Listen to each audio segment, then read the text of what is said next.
Qo'lingizdan kelsa Salohiddin legendaga uy olib bering. Ketdi u.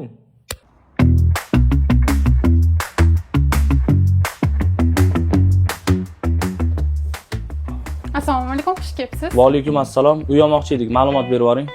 Bizni xonadonimiz 8 qavatdan iborat. Obyektimiz 128 ta xonadon mavjud. Bizda turar joylarimiz 1 xonalidan 4 xonaligacha, kvadratlarimiz esa 44 metr kvadratdan 100 metr kvadratgacha. O'zi nimaga to'xtab qoladi qurilish? Bizning hujjatlarimiz 100% to'liq qilganimizdan keyin mana endi qurilishlarimiz davom etmoqda. Qurayotgan uylarning o'zi nima afzal tomoni bor? Bizning obyektimiz ommaviy bo'yicha ko'rinish jihatdan yagona bo'ladi.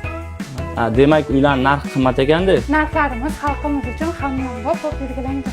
Qachon tayyor bo'ladi o'zi? Bizning uyimiz 2027-yilning 1-choragida qurib topshiriladi. Xonadonlar qaysi holatda topshiriladi? Xonadonlarimiz qaribli shaklda topshiriladi. Yoqdimi Salohiddin? Olamizmi? Albatta. Ana Salohiddin, Menga uy olib berasizmi?